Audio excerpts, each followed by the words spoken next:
These are just intimate videos talking about intimate art. rambles. You're not even gonna edit it. You don't know that. I'm gonna start the video with you saying you're not gonna edit it.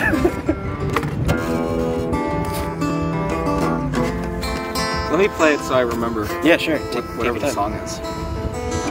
We're here to talk about sort of the second half of my song, Quote Fingers, which is Painted Memories. So, yeah, could you tell me like a little bit about how that came to be? Yeah, so that song, well, that's right, I brought a guitar. You're fine. You don't have to like aim yourself at it. Painted memories of how you move, flash before me like a May storm when you're 6 years old at your grandparents' home. You hide underneath the dining room table, and the way you move makes me wish I could too. And the way you move, caught up in some bad news.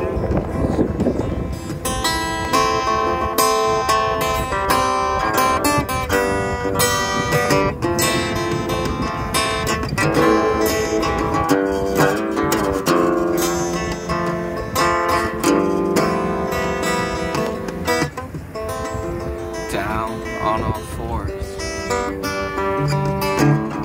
crossing white horses' asphalt, head home, not anymore. A sigh is a sigh, no matter the tongue. And the way you move makes me wish I could too. And the way you groove, caught up in some bad news. And the way you move makes me wish I could too. And the way you caught up in some bad news.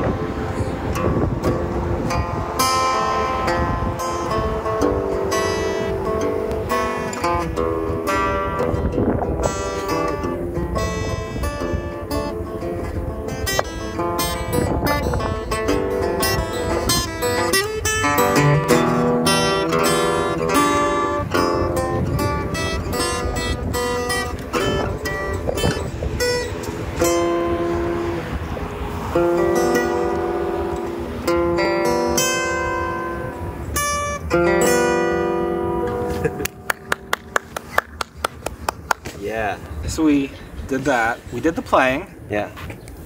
Now we're going to talk about the words. I was definitely trying to put myself in Jake's shoes and like think, okay, what kind of song could I write if I could be in Jake's shoes? And we don't have the same size shoe, but if it could work, what would it be like? And so Jake, at the time, he was talking to either a dance troupe or just someone in particular about getting his music, his more spacey analog stuff to be performed with dancers, and I thought that was really interesting and probably similar. Maybe I wrote it around the same time as Soup. It's probably within like 6 months of that. Yeah. But the chorus is definitely related to like if I was in Jake's shoes, trying to capture someone moving in dance, that like just being marveled by it. Yeah. And so that's definitely what the chorus is. But the beginning is painted memories. It's literally Like, it can be however you interpret it, but literally it's probably about soup, which is a painted turtle. Yeah. But really, I like to think about how memories vary. And so that's why immediately after that first line, it's not about Jake or the turtle, it's about my own personal memory. Yeah. Where I remember, like, I don't remember much from when I was at my grandparents' house, but I remember, like, the thunder would come in and it'd be terrifying. And so I'd literally probably hide under somewhere. And the table that they had is actually really cool. It's like a 100-year-old wood table, lion feet. And so I remember, Our other recording device. Hey. Yeah, perfect. So, where were we? Oh, the table. Yeah, so the table, I remember, like, touching it because of wood grain. Anyway, so that was a very distinct memory, which obviously is in the song. But really, it was taking Jake, taking the turtle, and just really personalizing it to myself. So that's what the first verse is about. Second verse, obviously, chorus. I mean, second verse then is purely about soup. Yeah. Can you tell me about that? I don't know. You can tell me about that. You want me to tell you were about there. that? I was there. Oh, so me and Jake were just gonna hang out one day. We were doing what we normally would have done. I don't remember. It was Because probably after that moment, our hangs changed very much. Because normally we play music now together. But at that time, I don't think we really played much. I think we were starting to. Train's coming. I'm just going to interject and say it was the beginning of 2017. It was right around when I injured my eye and in my last semester of school. Yeah, oh, and so Jake was going to school for art. He probably wasn't playing music very much because there was a time that wasn't happening. Right, yeah. I started playing guitar probably, a couple years before then. I mean, I was still killing it. Yeah, it wasn't too, you know. But it's not like we would hang out and play music. I think we were just hanging out to go do whatever. Yeah. And so I was driving from Lindenwold in South Jersey to where he is, which is like an hour drive on the Warriors Pike. And I come around a bend near a lake and I see this thing in the road and I'm like, what is this thing in the road? Like, it looks big. It could be just a shadow or something or a water. And I get closer to it and it's a turtle. Yeah. And I stop. I'm in the, it's a 4-lane road technically, 2 lanes each way. And it's in the rightmost lane. And it looked like I pulled over and I get up to it. And as I get up to it, I noticed that there's actually like water, and that's when I realized I was like, oh, this is like really fresh. Because when I come up, I saw, oh, this poor turtle was hit. I thought it was when I first saw it, I thought it was okay. But as I got closer to it, it must have just happened. It might have been the car in front of me actually. But poor thing had like pee coming out of it because it was so stunned. But I was like, I have no idea what to do. I got some towels because I live like a slob and I just have things in my car. But I had a bunch of towels and I picked 2 up. That way I could touch her because I don't want to just bare touch the turtle. And used the towels, wrapped them around, picked them up, moved to the side of the road. And the poor thing, you could like see inside the top of its shell. It was like really sad. Yeah. But this would have been a Saturday or Sunday, and I would have called people at the time that I knew were like dealt with marine rescue or animal rescue, and they recommended some places, but a lot of them were closed because it was a Saturday or Sunday. It was a Sunday, that's right, because we went out to Forsyth. Yeah, because probably most places are open Saturday, but Sunday was the only day. Yeah, we were just shuffling around trying to figure it out.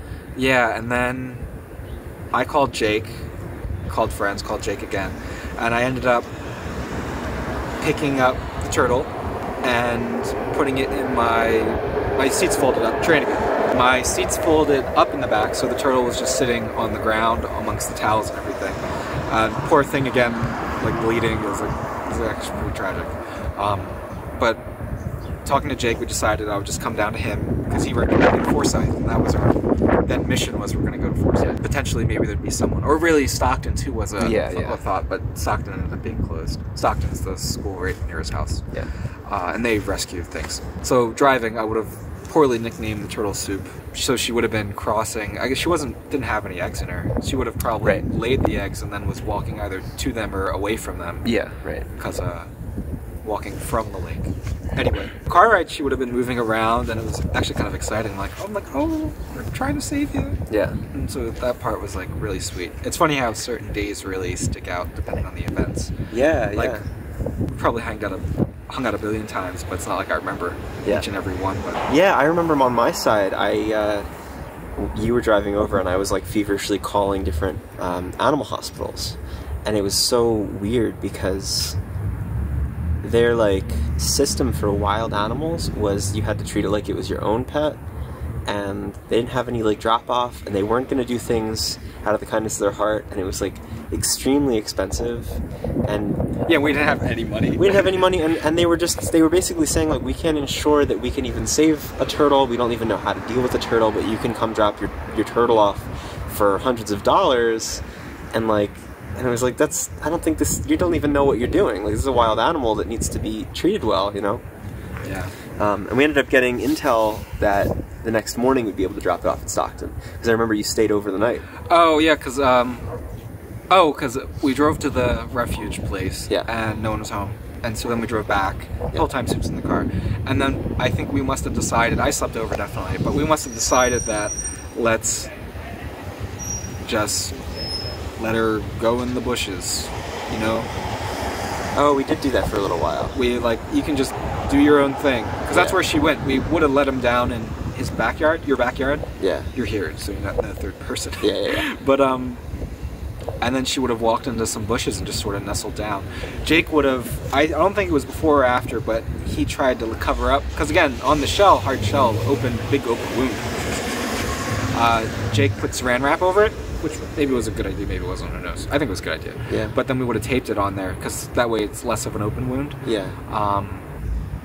And she went in the bushes, and then we would have found out that Stockton was open the next day. Or I heard back from someone, and they gave me some contact info. Yeah. And so I would have left that morning, and Jake would have took care of it.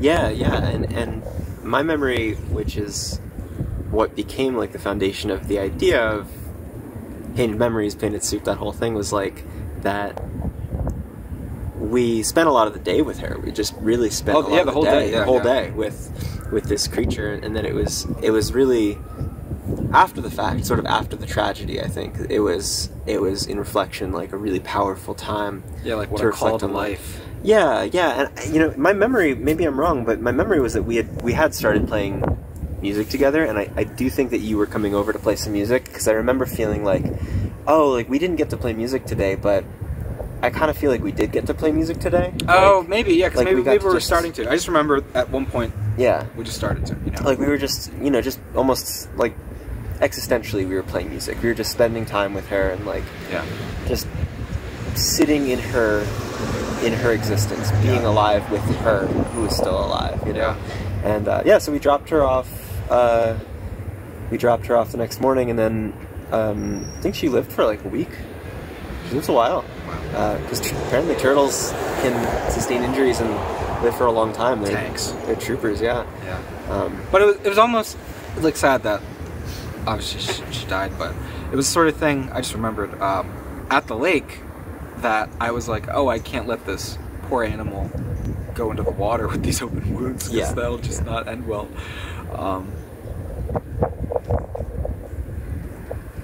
Yeah. So that, but it was like a very call to action of life's short. I think that that's a really good point. Is that it's your story that you ended up crafting around these seemingly disparate moments are they're all about, like you said, they're all about just existence. They're all just about being alive, right? Like, and kind of the complexities and fucked up nature of being alive, like, from being a child to being an animal to trying to speak in collaboration. So that's the story of Soup. And in many ways, the song was almost, Jake talks about a lot of things. So Jake would also talk about like dancers all the time, because he just obviously loves just any expressive medium. But he would talk about Bon Iver. He would have been really jonesing on probably, I don't know if 22 Million was out. I think so. One of them was out. Mayo, it was the was the Bon Iver album, Yeah. the white one, and Yeah. you would have been like, "This is such a thesis." Yeah. And so, Oh yeah, it's perfect. in many ways, this was me being like, "This is a thesis." Yeah. Of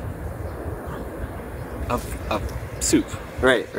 So, the song is like three things. Yeah. It's about me because any song I write ends up being about me. Of course. That's what makes it relatable for me. Yeah. Even if I'm not the person.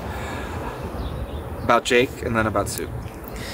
And for me, it was a thesis of the idea of Painted Soup being an entity. So for a while, and sort of on hiatus, but like that was sort of the original means of releasing music. I released my music under the name Painted Soup with the expectation that would continue that way, and it may again in a different form, but it was always in honor of the idea of that day, days that look like that, all days. Yeah. And for me, it resonated so deeply with the other song I was writing, which was such a wild and unexpected, beautiful thing that, like, beginning of 2020, right? Like, yeah, I mean, 3 years later, or maybe 2.5 years later, Airplane. Yeah, it really, that really resonated as like one of the first songs you wrote while we were like playing together, writing together, and that I wrote the other part. I wrote the still only part, and it started to like feel like I was, so you wrote Painted Memories in some ways as like a thesis of Painted Soup, of me, of movement, of you, right? Yeah. And when I started writing the other half, so many vehicles.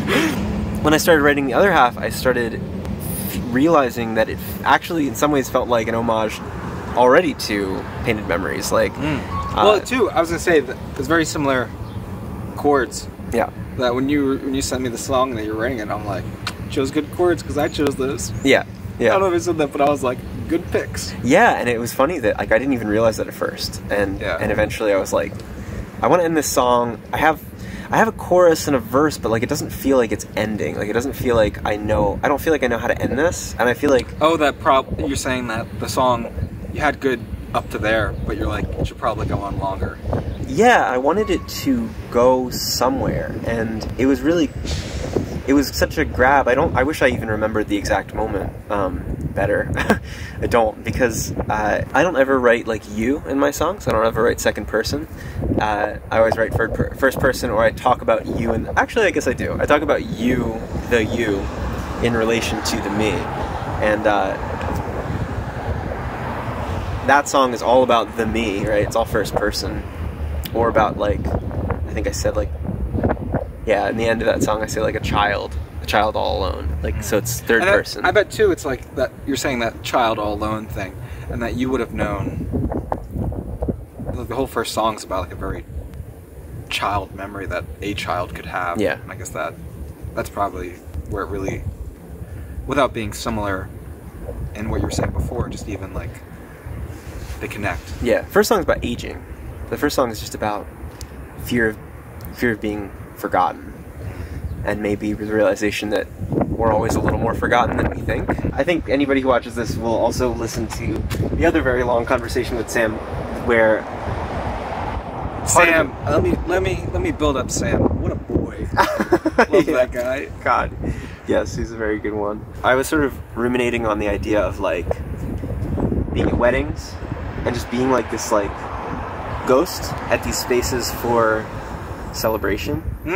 Well, I remember someone once said to me, it was very interesting. I mean, he said it to me at my grandparents' funeral, but this guy that they would have rented down at Myrtle Beach the same week, and so every year you would see these same people somehow on the beach, which is marvelous to begin with. I think they knew each other somehow before that, but they just every year ended up renting at the same time. Anyway, they made it to the funeral, and the guy would have said that people come together only 3 times in your life, like where everyone comes together: when you're born, when you're married, and when you die.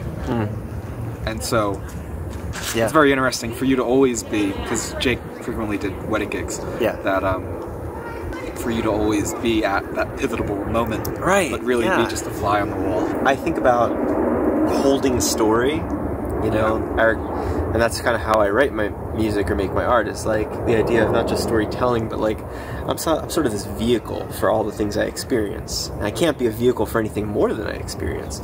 So I think about my friend Carlos. He coined the term story holder rather than storyteller. And I think about those moments as being just so many moments I witnessed story, so many moments I held people's story with them, and yet I was just a ghost, you know? And which is even let's just build on that.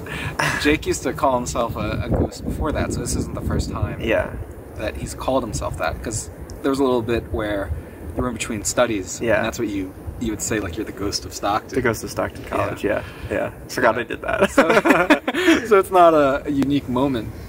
Yeah. Well, I think, you know, I don't think it's unique about, in this is a different feeling, though. Yeah. I don't think it's about being, like, recognized as being alive, or like being like recognized in notoriety or fame, but more like, you know, two people or two beings acknowledging each other's existence. And like that's what I write about. It's what you write about, I think. You know, it's all art comes down to love art, because it's all about, do I see you, do you see me, you know? And I think that Still Only was about being seen. And I got to like the end of it, and it comes to that climactic moment where, you know, there's this very abstract imagery of plane.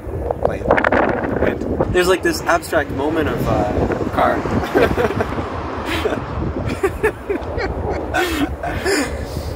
There's this abstract moment of like nature weaving into a home that's abandoned to find this object that shouldn't exist there, like running and dealing with itself. That I don't like. There's this whole idea of like, let me see if I can remember. The ivy snakes up brick and cracks inside to find the VHS is convalescing static or something like that. Oh, good. That's the line. Yeah. Yeah. And side note, the house that is like in my mind when I think about that line is the same house as in my song Thesis, which actually happens to be my friend Tom's childhood house. I bet this is all unusable. Let's just give him half an hour of me and you laughing at train sounds. Yeah. So, yeah, so I got to the end of that. I got to the end of this, like, this imagery of, like, just trying to fucking crack into it. That's what it was all, you know, that's what it's about. It's about memory, it's about childhood, it's about all of us just being children in the husks of these adult, like, automaton things, right? And, yeah, and I got to the end of it, and I was trying to figure out how to wrap it up, how to say what I wanted to say, and how to make it feel bigger than myself, because that's what it's about. And so it was like such a cool moment to be able to train. Yeah. It was just such a cool moment to like realize that I could use your words, which I knew had something to do with me also. Yeah. And just create this like feedback loop, you know? Well, I bet too that was fun, because I've used your words and made some songs before, not released. But I've done it, and it's always... A lawyer comes out, book him, IP theft. Yeah. It's sort of fun, because when you're making a song, it's almost like you have this puzzle, you have all these optional puzzle pieces, but when you're given half of it, you have the building blocks, and all you're doing is playing with them. Yeah. I think sometimes it's not that it can be more enjoyable because there's less options. Yeah. Yeah, it helps to provide a framework.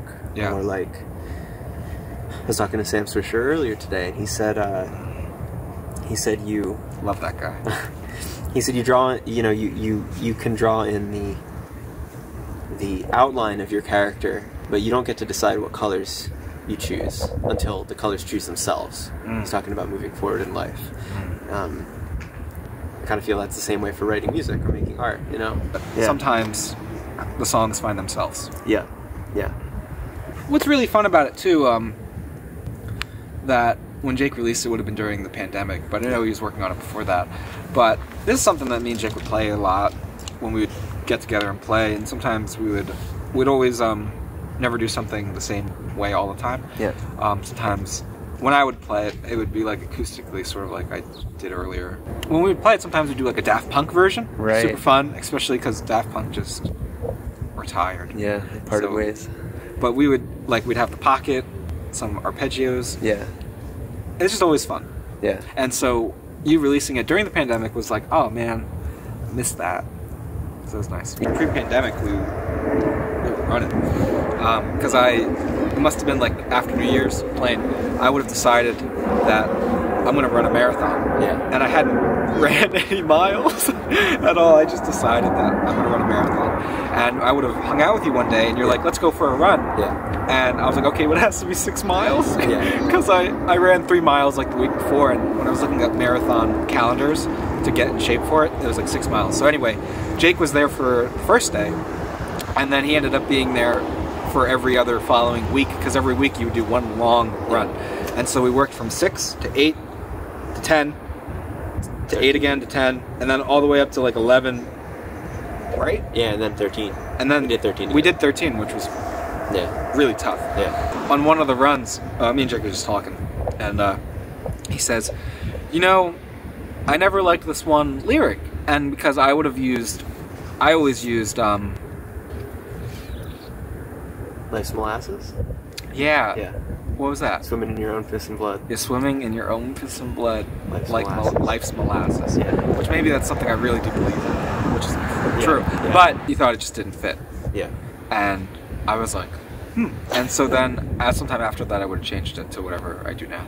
I think how you have it, the Still Only Painted Memories, it's perfect length. Yeah. Because then if you continued on with the Painted Memories, it would just be too long. Yeah, it's just an homage. I just wanted it to, like, and in many ways, that's Yeah. good, yeah. Yeah.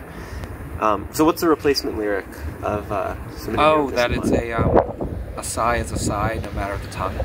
A sigh is a sigh, no matter the tongue. Yeah. Yeah, that's a really good lyric. Yeah. Thanks. Yeah. No, I think that my thinking about swimming in your own piss and blood, life's molasses was that it's sort of harsh too. It's very really good, harsh, but it's a little harsh. Especially with everything else that's going on. Oh, by the way, yeah, piss and blood. The rest of the song is so... Life's meaningless. The rest of the song is so tender. Yeah. You know? Like evoking like the memory of being a child. And they're always positive memories. Yeah. And so that's why I chose the sigh part. I was probably just going through what they were replacing with. But it was true to the trifecta of what the song's about. Yeah. And I didn't feel like... Because I would have tried probably a bunch of things, but it didn't feel like it took away... Because something had to go there. Right. Otherwise it just felt weird. Yeah. I don't know what else to say about it. What guitar did you play? I played my Seagull. Solid. And at first it was just guitar and voice, but when I started putting the album together, Porcelain and Smoke was also just guitar and voice, and it was so deliberately just raw guitar and voice. I was like, oh, I don't really want like two of the last three songs in the album to just be the same thing. Yeah. So it's a bit more spacey, and then with the Painted Memory half, I completely, like, in terms of processing and effects, it's totally different, because I actually wanted it to sound more the way I've helped mix things for you, which is like, I guess, a funny also like homage. Yeah. You know, because I've even just in draft stuff, I've lots of like, silver mixed stuff reverb. for you. Yeah. I've mixed things for you, and I've noticed that, like, in some ways we all have like a style or like a desire for what we want our voice to sound like. And when I was editing, I said good. Yeah. Yeah. I wanted the Painted Memories bit to sound more like the way I might process your voice. Oh, cool! Like when we were like with the recordings for the whale stuff. Yeah, exactly. I can't wait to get back into church and play. Oh my god! So we'll end this because oh my god, it's 47 minutes. Because we're gonna talk. It's 47 minutes. We're gonna go skate.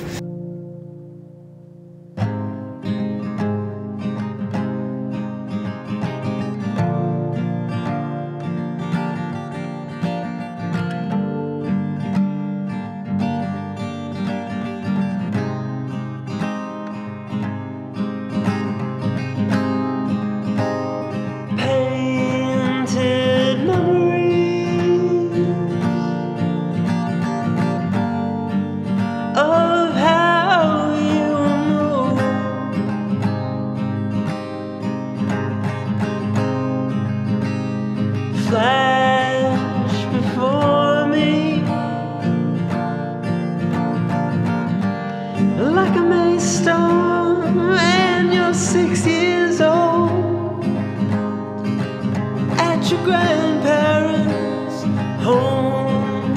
You hide underneath the dining room table,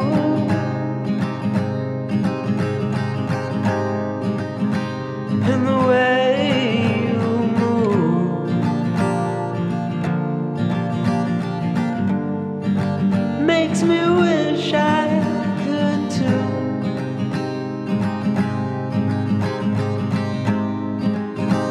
And the